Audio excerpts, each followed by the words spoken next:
Richard, it's your turn. First, you can give us your take on Bidenomics, but also the world economy, right? So, the dollar is still very much the world's leading currency. America has the capacity to acquire debt like no other nation.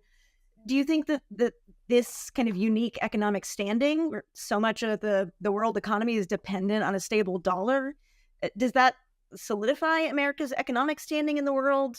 What do you think?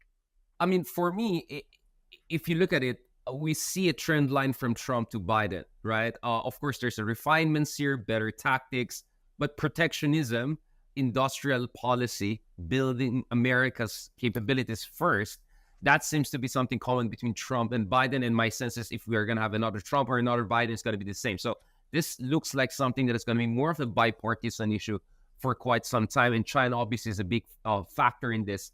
But for me, I agree that that may help America to rebuild its manufacturing base and perhaps even semiconductor industry, etc. That's up for debate. But I do believe that's also where America is weak internationally, particularly in my region here in East Asia and Southeast Asia, on two levels. First of all, because of the bipartisan focus on industrial policy, essentially America first in an economic sense, Washington is no longer in a position to provide market access. Since the nixing of the Trans-Pacific Partnership Agreement by President Trump, essentially nothing has been put on the table to replace it, right? And a lot of us are very skeptical any American president is in a position to do that. Both the Republican Party and the Democratic Party have gone in a more protectionist direction. We even saw that Obama was struggling to get the kind of authority needed to push for TPP towards the end of his term.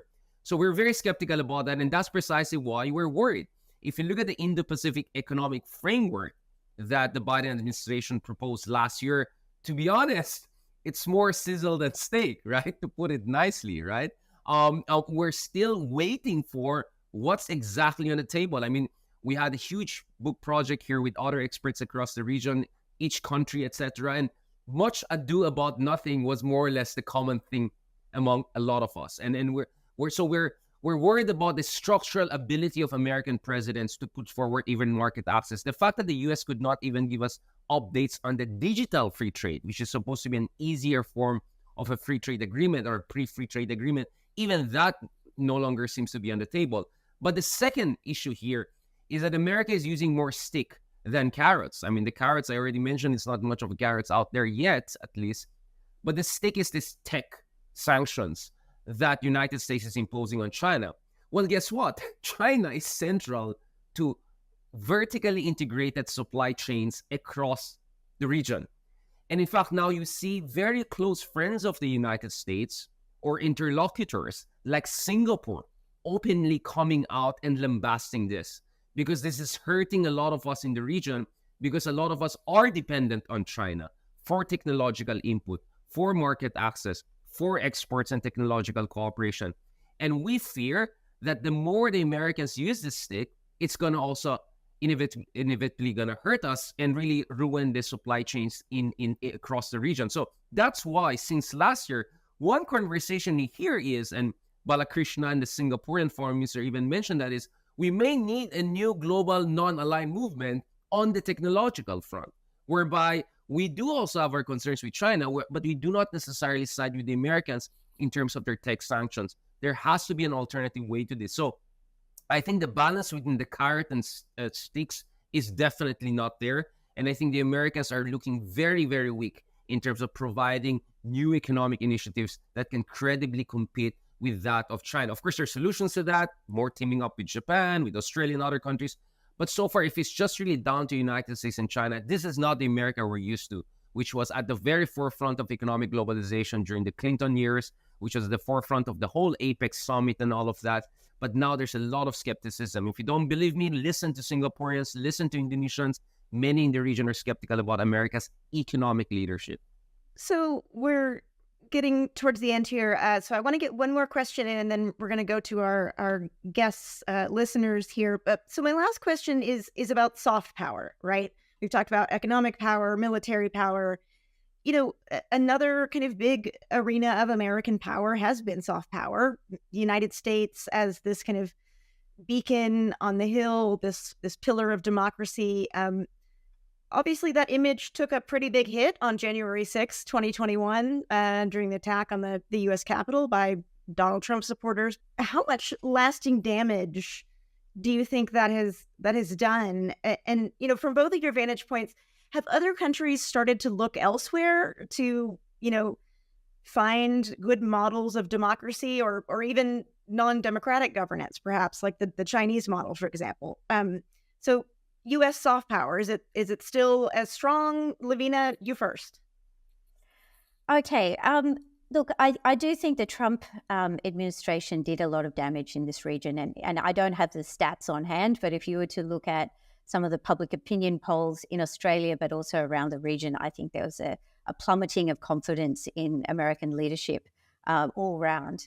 But I do think, okay, we'll take the Capitol riots from, I think, the perspective of Australians.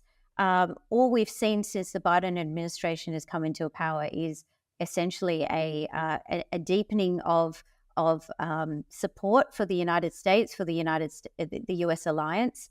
And I think we feel that, adults are in the room, adults are in charge, and there's a lot more confidence in American foreign policy and leadership, I think, in Australia, but also elsewhere. And I'll just, I did take some statistics from a survey that's done of elites by the Institute of Southeast Asian Studies. They do it every year. It's very authoritative. And I thought what was interesting is the kind of level of respect and support for the United States is continuing to increase, and especially relative to China. And one question they asked is, well, a few questions. One is the US a reliable strategic partner? And 47% of respondents said they were confident or very confident. And another was, if ASEAN was forced to choose between the US and China, 61.1% of respondents in ASEAN states said they would choose the United States. So I think if we went back in time, perhaps during the Trump administration, that might not have been the case, or there would have been a much lower figure.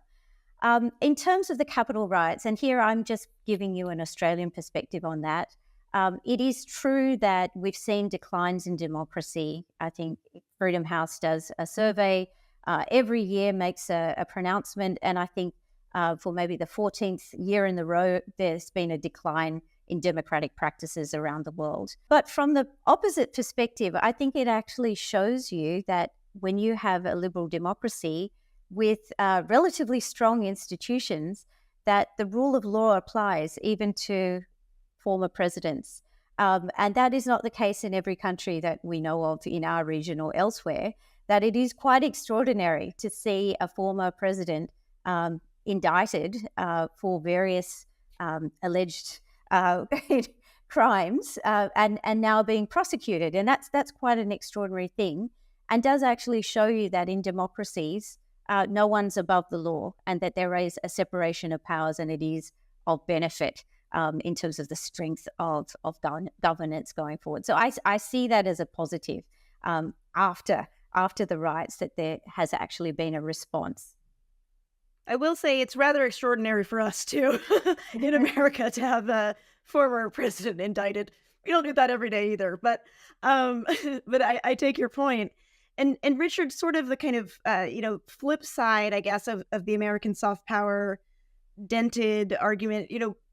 I think about the American dream, and the idea that anyone from any background can rise up and be successful in the United States as long as they work hard enough. Do you think people still believe that's a fundamental American value? Is that still an attractive kind of element of American soft power? What say you? Yeah, I mean, as far as the American soft power is concerned, I mean, obviously Hollywood is getting good competition from Koreans, and I think when it comes to arraignment and jailing of former president, I think Koreans have quite a record to match. So Fair enough. I've lost count of how many former South Koreans found themselves in jail. Now, when it comes to American democracy, I mean, on one hand, as a Filipino, as a country, coming from a country that was an American colony, I mean, our joke is, well, America is more relatable nowadays. And we appreciate the humility in the tone of American diplomacy nowadays, including when they criticize human rights situation in places like the Philippines, right? There are unfortunately many troubled democracies.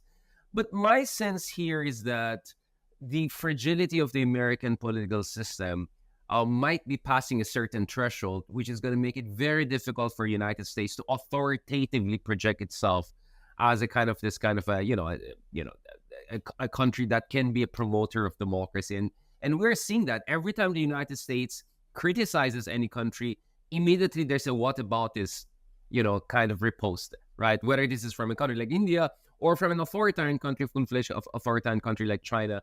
And my fear here is that as political polarization in America actually intensifies, you're just giving easy materials to the rival powers and to skeptics and to illiberal forces around the world. I mean, just look at the AI generated Republican Party apocalypse of if whether Biden is going to win once again, this is what's going to happen to America. I mean, this is an easy propaganda point for many other countries. But whether it does carry also the kind of authoritative land of promise that it used to be, I just don't see that, because I think the whole social movement direction, the woke movement in America, has exposed the inequalities and the fragilities of American political system in ways that has not been the case during my parents' generation or my uncles and other family members who migrated to the United States.